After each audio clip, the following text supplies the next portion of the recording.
Probably India's best-known police officer. The first woman to join the Indian police service, she has come to represent grit and determination. Her critics may dismiss her as a publicity hound, but for millions of Indians, Kiran Bedi is the embodiment of what the police force should be about. Welcome to Star Talk, Kiran. Thank you. Let's start with the latest controversy you've been involved in. You were in Chandigarh as Inspector General for what, just 41 days? Yes. Before you left or you were transferred back in the midst of another controversy. What happened? I left the city. I left the city for what it was offering as from the administrative point of view. There was tremendous interference by the then Home Secretary. She too got transferred into policing. In fact, she was the police IG. The IG was almost a non-entity. She was transferring people from constables till the DSPs, and she was suspending. She was departmentally dealing with them. She was calling for their explanations. She was calling for the case files. She was, in fact... Is the Home Secretary supposed to do this? No. Then how could she get away with this? She got away with it because the former IG gave up in protest. He wrote against it, but he found that nobody was listening to him, and he didn't have any choice, and he chose to stay on. He just gave up. And so you were appointed? I was appointed. And then what happened? When I was appointed, I found the same situation going on, and I put my foot down. I said, no, I am the IG. I'm responsible for the right and the wrong. And if it's wrong, I owe the administration an explanation. But let the wrong happen. The wrong's not how did she react? She said, that's been the way, and that's it. You've got to follow the orders. You've got to fall in line. There must be superiors, must be the Chief Secretary, people you could have appealed to.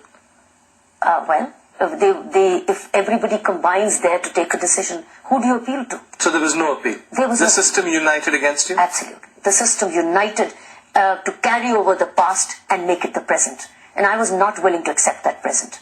I'm not for protecting any policeman wrongly, but I'm all for protection of policemen rightly. So they were all out to suspend people when it, according to me as an IG, it was just not justified. Let's take Chandigarh as an example.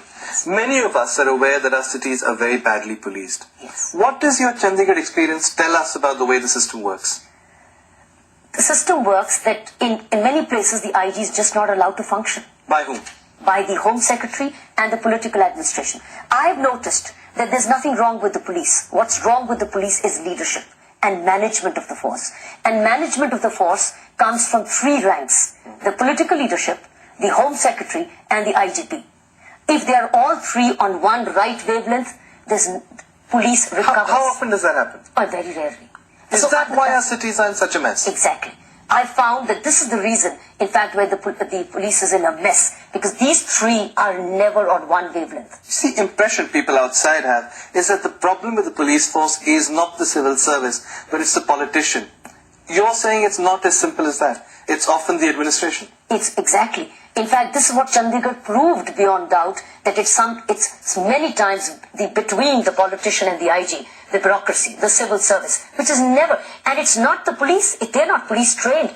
They don't trust, they don't allow sometimes the IG to function. They interfere in transfers. How much of this is an inter-cadre clash? How much of this is IAS versus IPS? It could as well be. That has something to do with it. It could as well be, yes. It could also be individual How much of personalities. this is about power? And how much of this is about corruption?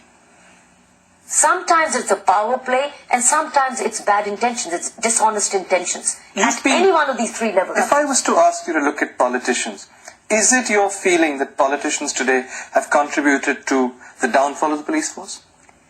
I very rarely come across a professionally sound politician which will allow the police to uphold the law. What do politicians want? What is their interest? They sometimes certainly have group interests.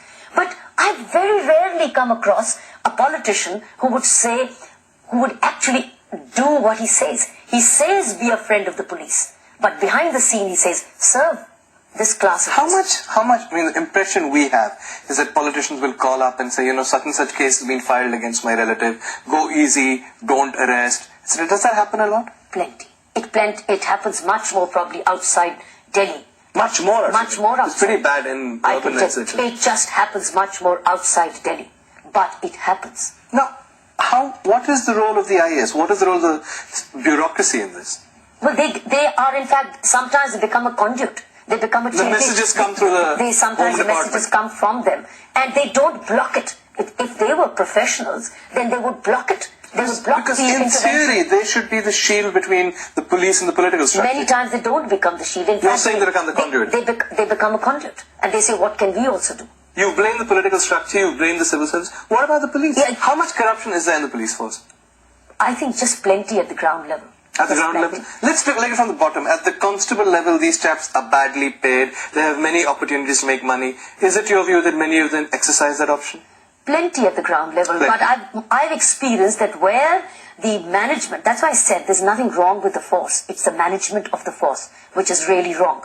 Now, management is done by these three levels. The political No, executive, but if the civil constables service. are dishonest all the way through, can an honest IG really do very much? Plenty. Tell me Just how. Plenty. By effective supervision, by right leadership, by right reward and punishment policies, by right motivation, by right ground level participation. Just plenty can be done. It can be reduced to the minimum. You may not be able to eliminate it, but you can reduce it to the minimum. You've served all over India.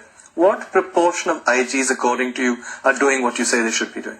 But all I can say, I don't know what but many IGs are going through a situation which I saw in Chandigarh.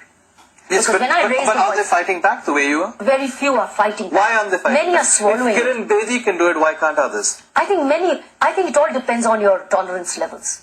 It's the bearance levels. So is it But true? the problem is that if one stands up, there are 10 to replace him or her. They're 10 willing to Aren't go you along. in the end of the day fighting a losing battle? You may survive, but ultimately the system will triumph. Exactly, it's a negative system which is triumphing. It's not the individuals who are winning the battle. It's a negative system which is winning the battle, and the losers are the general public because they're not getting that professionally sound People watching the policing. program, people like me, we're the losers Yes. in this battle. Yes. That's a very pessimistic note to end this segment on, but you heard it from the horse's mouth. Everything you think about the police force is not just true, it's even